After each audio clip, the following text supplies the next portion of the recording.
Good morning, everyone. It's Wednesday, June 16th. Coming to you live from Seoul, I'm Kim Mo-gyan. Before we begin, these are the stories we're following at the top of the hour. President Moon Jae-in is now in Spain for a state visit, the third and final stop on his week-long trip to Europe. On Tuesday, he met the King and Queen of Spain as well as the city's mayor.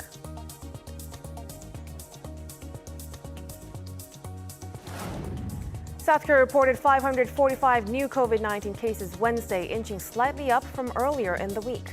Meanwhile, vaccination efforts continue with thousands more Pfizer vaccines arriving in the country today.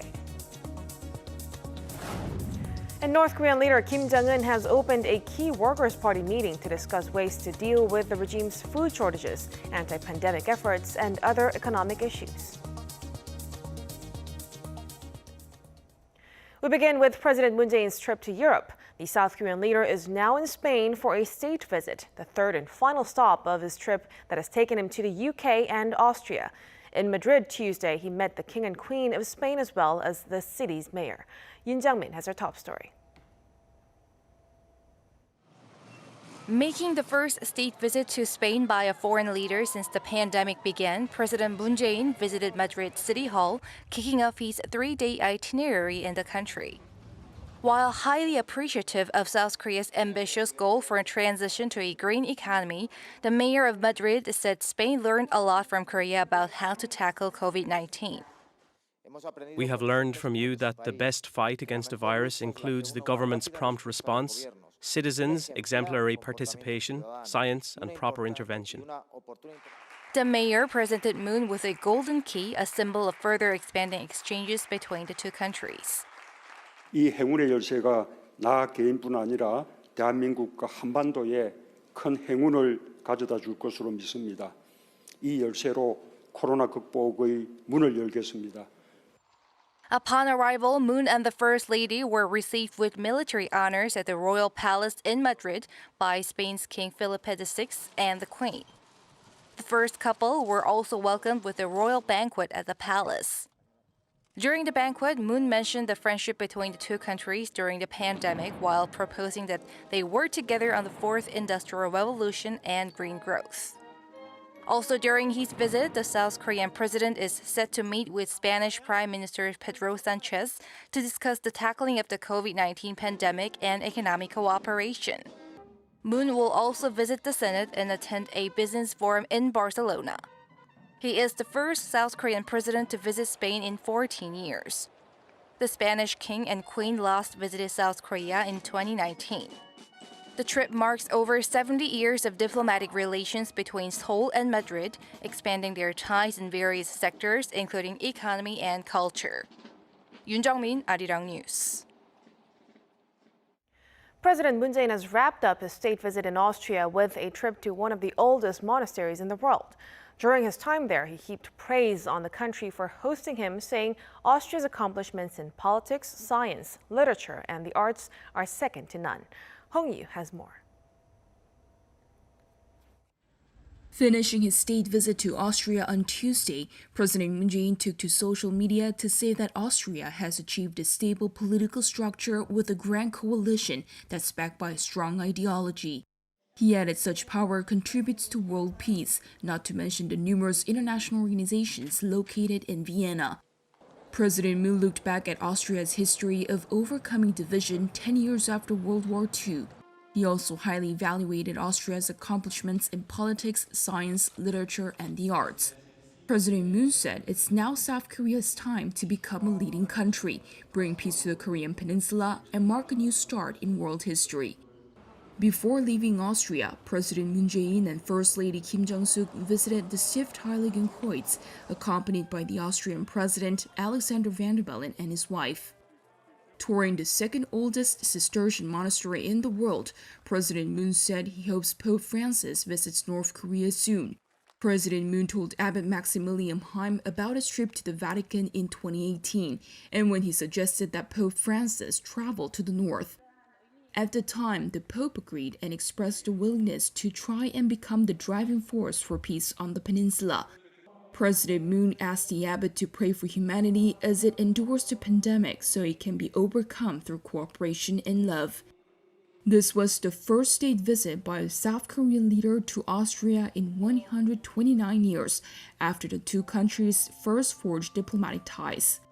Now that South Korea and Austria have upgraded their relations to a strategic partnership through the state visit, President Moon hopes it's an opportunity for both countries to grow by fusing Austria's advanced technology with South Korea's commercialization know-how. President Moon's third and final stop in Europe is Spain. He returns to Seoul this Friday. 홍유, Arirang News. South Korea reported 545 new COVID-19 cases Wednesday, inching back to the 500s after falling to the mid-300s at the start of the week. Of the new cases, all but 23 were locally transmitted. One more patient has died of the virus, raising the death toll to 1,993. The total number of cases recorded is now nearing the 150,000 mark. As the nation ramps up vaccination efforts, more than 13 million people have received at least one dose of a COVID-19 vaccine as of today. Another batch of Pfizer's COVID-19 vaccine arrived in South Korea in the early hours of Wednesday morning. The additional 650,000 doses were secured in a direct contract between Seoul and the U.S. pharmaceutical giant.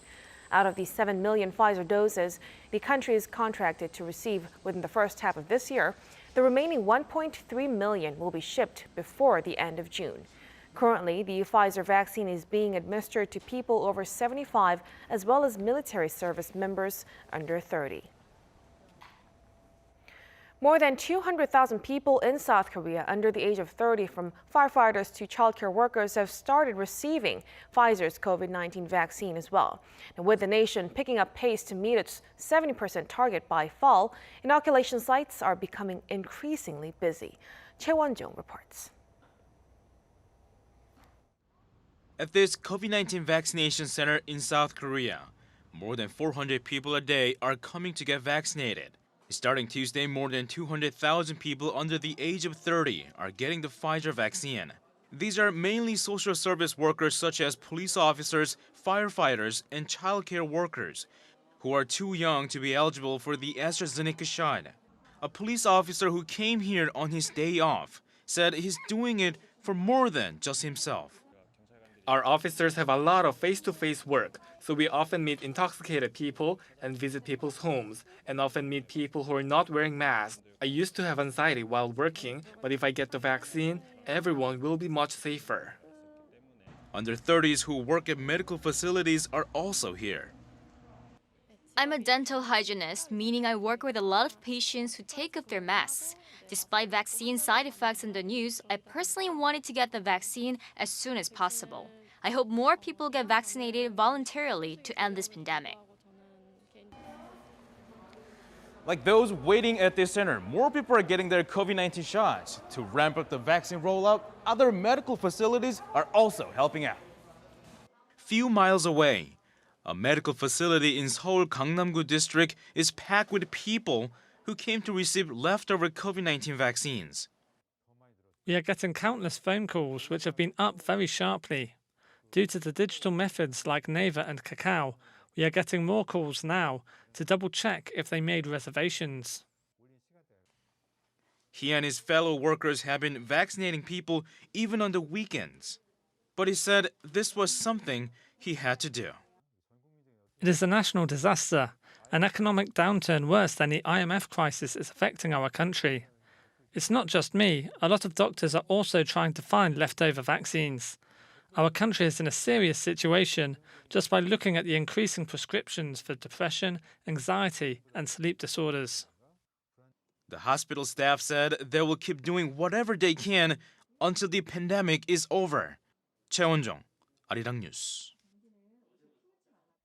The heads of the EU's three main institutions, the Parliament, the Council, and the Commission, have signed regulation on the bloc's vaccine passports for travel. During the ceremony on Tuesday, David Sassoli, Ursula von der Leyen, and Portuguese Prime Minister Antonio Costa put pen to paper on the regulation, which takes effect from July 1st. The certificate will be issued to travelers who have been vaccinated with one of the vaccines approved by the EMA, those who've recently recovered from COVID-19, as well as those who test negative for the virus. The U.S. has surpassed another grim milestone. The country has now reported over 600,000 COVID-19 deaths since the start of the pandemic. Now, other parts of the world are reporting a resurgence in cases despite the global vaccination campaign. Lee Seung-jae has more. According to the latest data from Johns Hopkins University, the number of Americans who have died from COVID-19 has surpassed 600,000, just 15 months since the start of the pandemic. Just over a year ago, the country had 100,000 confirmed deaths from the virus, but saw a massive spike over the winter. To put things into perspective, the death toll in the U.S. alone makes up over 15% of the entire world's official tally. The death toll is also now more than 200 times higher than the number of lives lost during the September 11th attacks, and is quickly approaching the total number of American deaths recorded as a result of the 1918 influenza pandemic.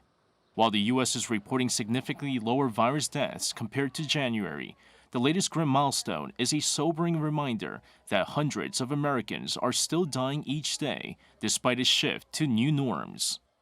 Despite fully vaccinating over 57% of all adults, the UK has been experiencing a resurgence.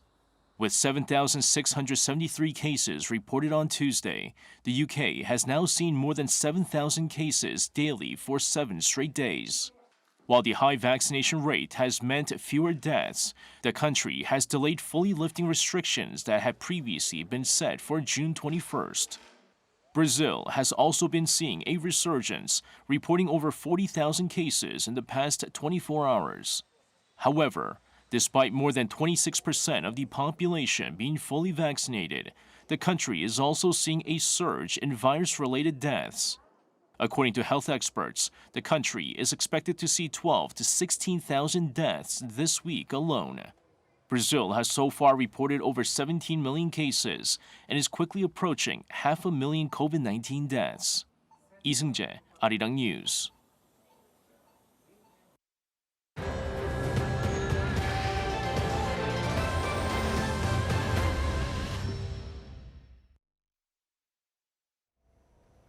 North Korean leader Kim Jong-un is presiding over a Workers' Party meeting to discuss ways to deal with the current internal situation, which might, analysts say, include the regime's policy towards Seoul and Washington.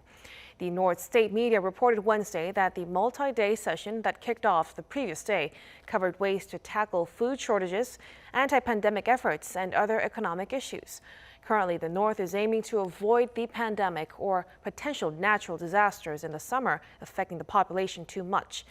Analysts say it's highly possible messages for South Korea and the U.S. will be announced in light of last month's South Korea-U.S. summit, but the tone might be softer than usual.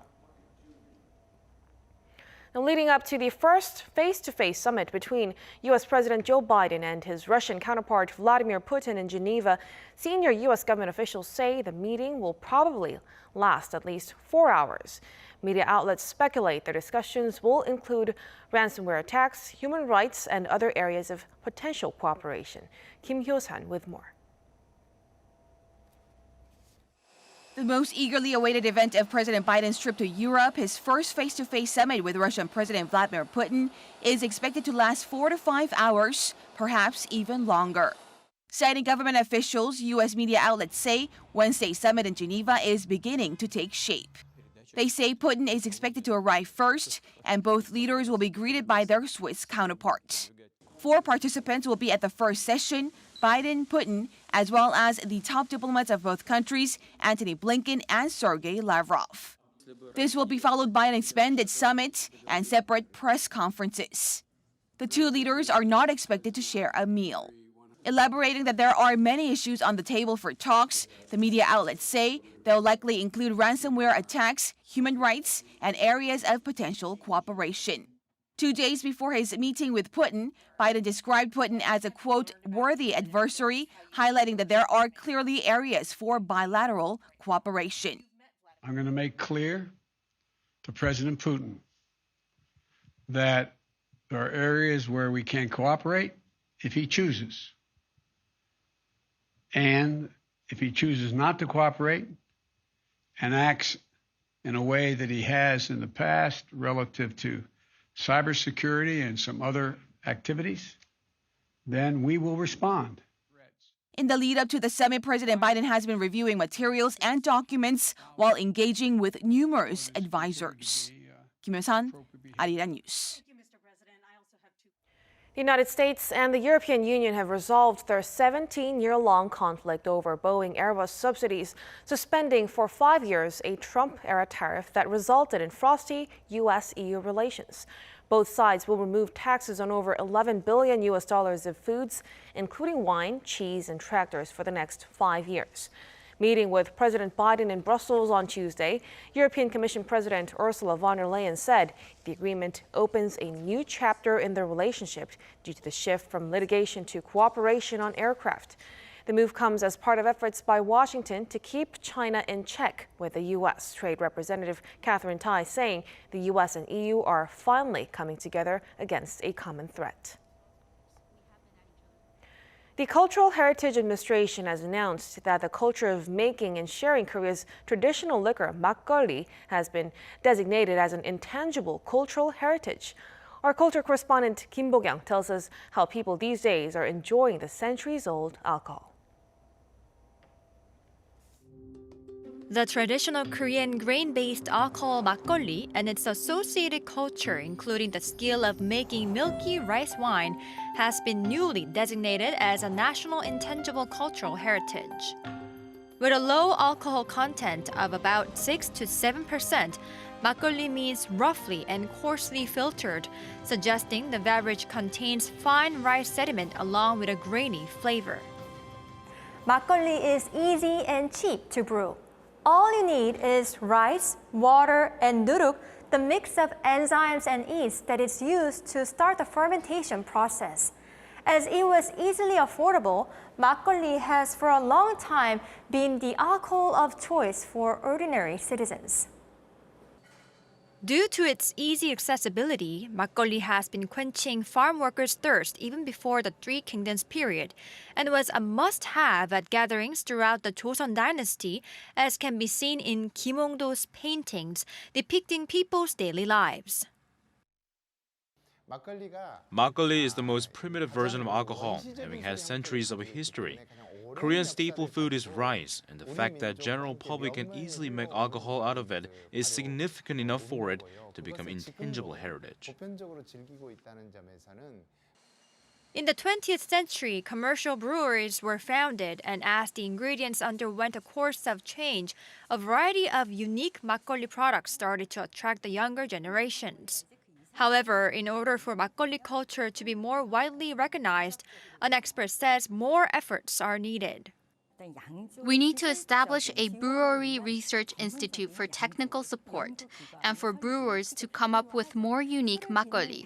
Tax support and smooth rice supply are necessary. An event to celebrate makgeolli's designation as an intangible heritage will take place on June 26th. Kim Bo-kyung, Arirang News.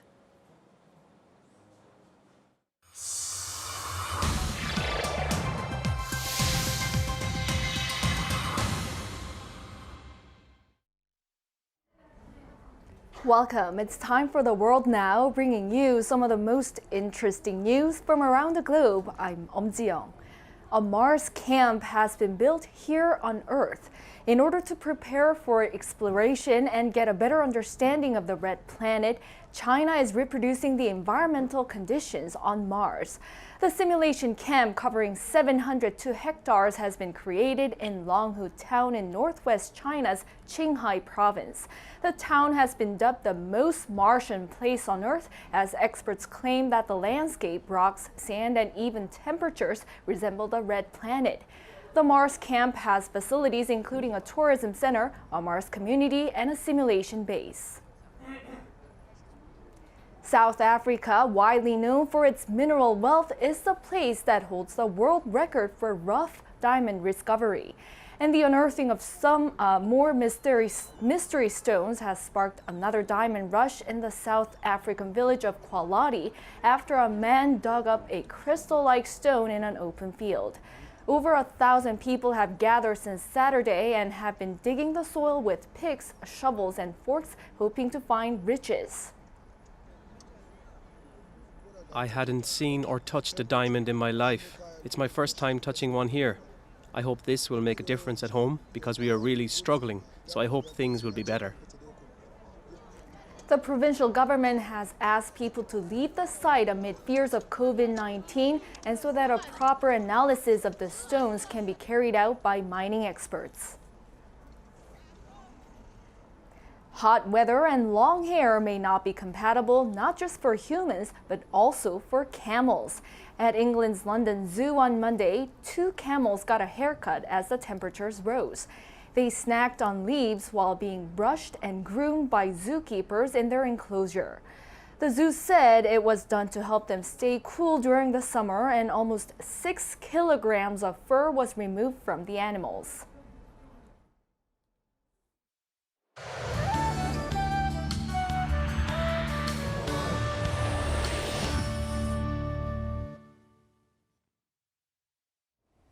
Good morning. Clear blue skies to start the day here in Seoul with a gentle breeze, but highs will rise back to the upper 20s this afternoon, while regions in the east will have another day with breezy temperatures under murky skies with on and off rain today. Jeju and Gyeongsangdo provinces will see rain into this afternoon, while the east coast will receive showers due to easterly winds through this evening. Elsewhere will be under mostly sunny skies. So those of us in the capital region will need sun protection items during the day. And even though the rain will let up in the east, it's going to be rather cloudy for most of the day today. And air quality will be normal to good nationwide.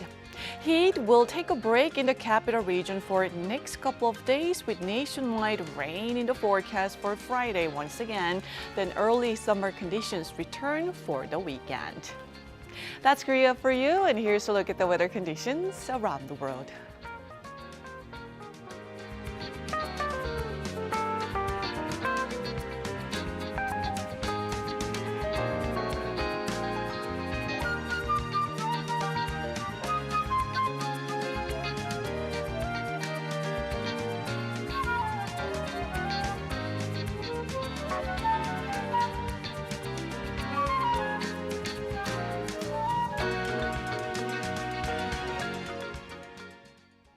And that will do it for us at this hour on Arirang News. We'll be back at noon Korea time, so stay tuned.